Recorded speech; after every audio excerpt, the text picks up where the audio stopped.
സംഗീതം നമ്മുടെ ജീവിതത്തിലേക്ക് വരിക എന്ന് പറയുന്നത് ഇത്തിരി കഷ്ടപ്പാടാണ്.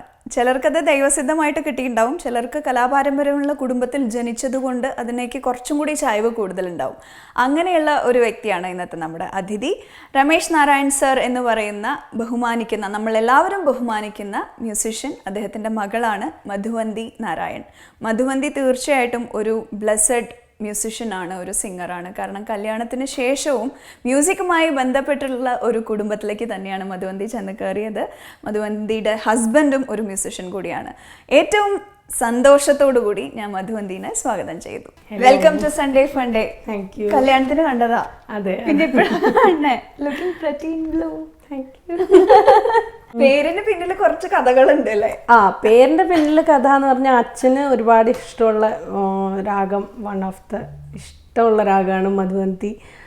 പിന്നീട് എൻ്റെ അനിയത്തിക്ക് ഇട്ടപ്പോൾ മധുശ്രീ എന്ന് പറയുന്നത് ശരിക്കും മധുവന്തിയും മധുശ്രീയും തമ്മിൽ ഒരു നോട്ടിൻ്റെ വ്യത്യാസമാണ് ഉള്ളത്. അത് മ്യൂസിക് അറിയുന്നവർക്ക് അറിയാൻ പറ്റും. നിഷാദം എന്നുള്ള നോട്ട് മധുവന്തിയിൽ വലിയ നിഷാദമാണ്, മധുശ്രീയിൽ ചെറിയ നിഷാദം.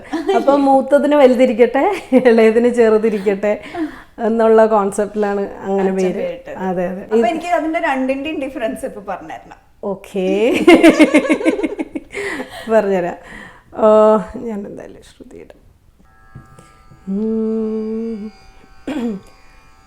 മധുവന്തിയുടെ ആരോഹവരോഹം ni sa ga ma pa ni sa sa ni dha pa ma ga re sa.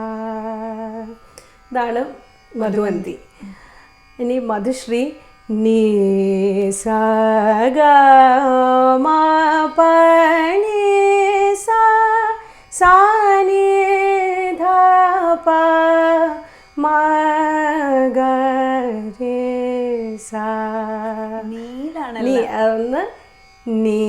മറ്റത് നീ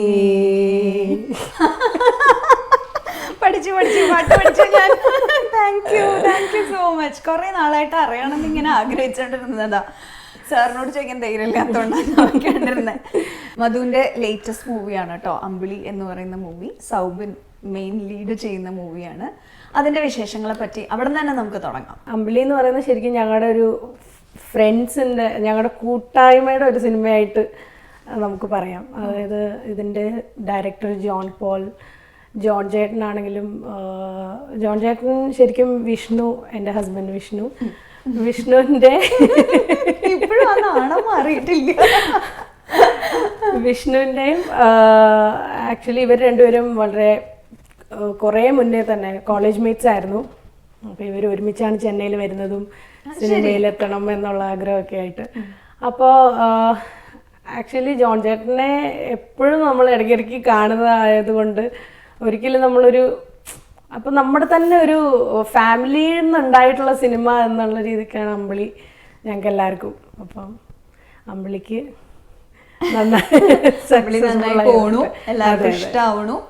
അതെ, അമ്പിളിയിലെ വിഷ്ണു ആണ് മ്യൂസിക് മൊത്തം ചെയ്തിരിക്കുന്നത്, ഈവൻ ബാക്ക്ഗ്രൗണ്ട് സ്കോറും എല്ലാം ചെയ്തിരിക്കുന്നത്. മധു പാടിയിട്ടുള്ള പാട്ട് ഞാൻ പാടിയത് അമ്പിളിയുടെയും ടീന എന്ന് പറയുന്ന അമ്പിളിയുടെ പേരായിട്ടുള്ള ക്യാരക്ടറിൻ്റെ അവരുടെ ഒരു റൊമാൻസ് കാണിച്ചുകൊണ്ടുള്ള ഒരു റൊമാൻറ്റിക് ട്രാക്കാണ് ഞാൻ പാടിയത്. ഞാനും സൂരജേട്ടനെ കൂടെ ചേർന്ന്. സൂരജേട്ടൻ ഈ പറഞ്ഞ പോലെ ഇവരുടെ സ്കൂളിൽ മുതലേ ഉള്ള അതെ കൂട്ടാണ്.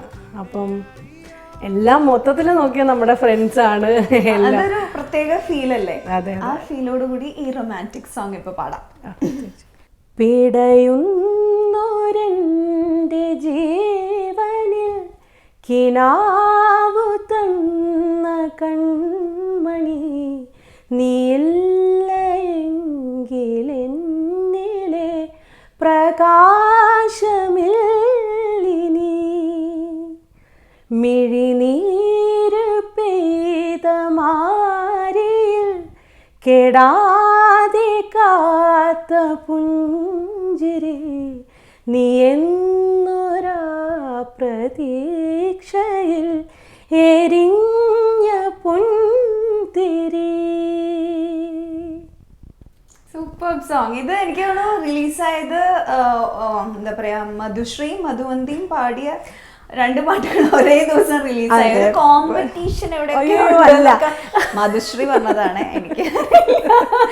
ആക്ച്വലി നമ്മൾ അറിഞ്ഞിട്ടില്ല, ഞാൻ ബേസിക്കലി അറിഞ്ഞിട്ടില്ല ഇത് സെയിം ഡേ ആണ്. കോളാമ്പി മൂവിയുടെ ആ സോങ് ഇറങ്ങുന്നു എന്ന് പറഞ്ഞ പോസ്റ്റർ ഞാൻ തലേദിവസം കാണുമ്പോഴാണ് ഞാൻ അറിയുന്നത് ഇതും സെയിം ഡേ തന്നെയാണ് ഇറങ്ങുന്നതെന്നുള്ളത്. നല്ല കമന്റ്സ് രണ്ടിനും വന്നു. അപ്പം ഒരുപാട് സന്തോഷം. ജീന്ന് വരുന്നതല്ലേ. അതെ, അച്ഛനെ പറ്റി പറയാണ്ടിരിക്കാൻ പറ്റില്ല. അച്ഛനും ഇങ്ങനെ തമാശക്ക് എന്താ ഇത് കോമ്പറ്റീഷൻ ആണ്.